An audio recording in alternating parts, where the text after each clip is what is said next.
Okay, so picture this, right? You're on a beach, the sun is shining, you've got a nice cool drink in your hand. Sounds pretty good. Yeah, right?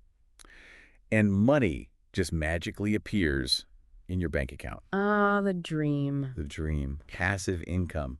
It's like so appealing, but is it even real? Right? I mean, is it really a thing? Well, that's what we're diving into today. That's right. And we've got some really interesting stuff to unpack. Absolutely. We're looking at this concept of the new rich and how they're kind of Yeah, changing the game. flipping the script on this whole passive income thing. Exactly. So instead of like just setting it and forgetting it, Right. we're going to look at 5 different ways that they're approaching building wealth. And flexibility. And flexibility, Mm-hmm. which is super cool.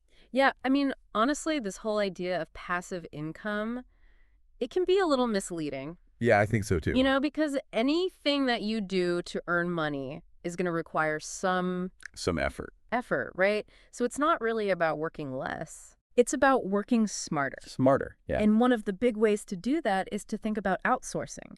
Like, what can you take off your plate? That's a great point. Mm-hmm. And it actually connects perfectly to like this first idea that I found fascinating in the research. Okay, yeah. Which is turning knowledge into intellectual property. All right. So like, imagine this. You spend like maybe 2 weeks creating a digital course. Okay. And then years later, you're still making 6 figures every year from that one course. Wow. Is that even possible? Oh, yeah. It's definitely possible. Really? It's happening all the time. And, you know, the idea is that you're taking what you know, your expertise, and packaging it in a way that you can sell over and over again. Oh, interesting. And the beauty of that is that it's not tied to, like, how many hours you can work. Right.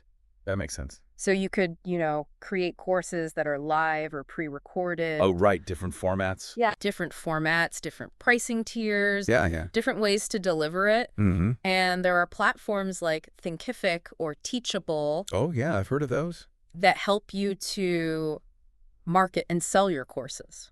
Okay. So it really is like building a system that can generate income. Like, even while you sleep, almost. Yeah, exactly. Exactly. So I don't know. It really gets you thinking, like, what do you know? What do I know? What could our listeners turn into a course? Exactly. Yeah. What unique knowledge or skills they have that you could turn into an online course or an ebook? An ebook, a workshop, yeah. A workshop, exactly. Okay, so this next one was a little bit mind-bending for me. Okay. Turning expenses into income. All right. So in the article, there was an example about, like, buying a content production agency. Interesting. Now, at first, I'm like, wait a minute. Right. Doesn't that cost money? Seems like you'd be spending more. Yeah, like how does that create income?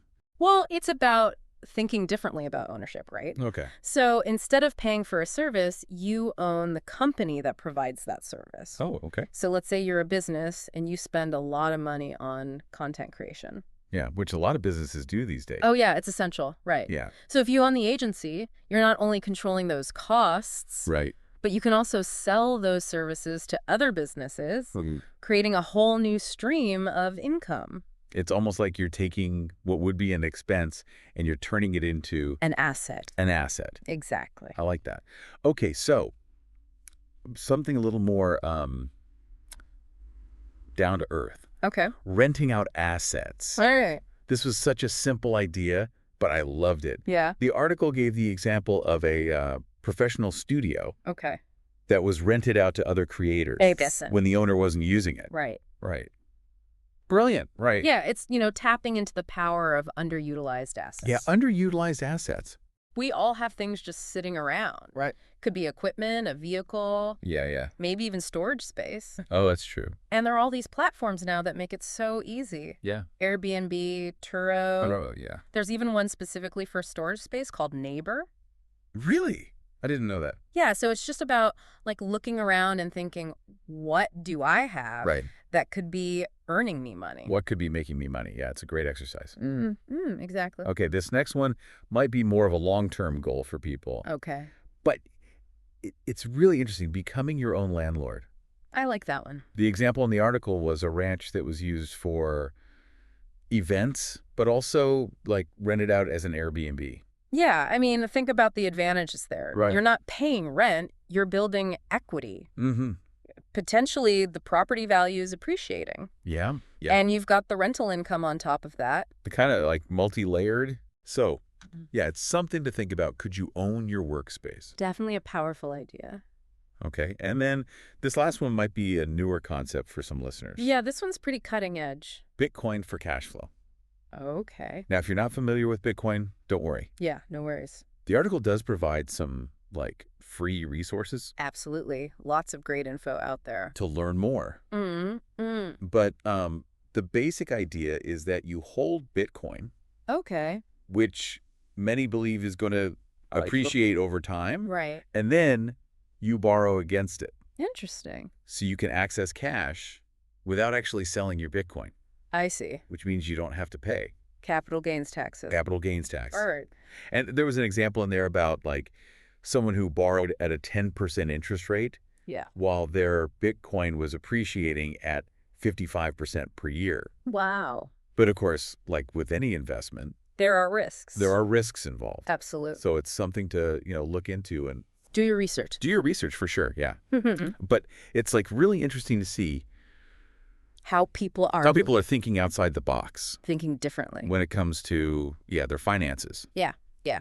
So to wrap up, it seems like these new rich folks, they're not really focused on like just passive income, like the traditional sense. They're looking at building different streams of income. Yeah, a portfolio. That work for them, that give them that flexibility. Flexibility, freedom. Freedom, yeah. Control. And control, exactly. That's the key. Okay, so I guess the big question is, what can our listeners take away from this? Well, I think the real takeaway is that it's not about chasing this like illusion of pure passive income. Right. It's about figuring out what works for you. Okay. What are your goals? What's your lifestyle?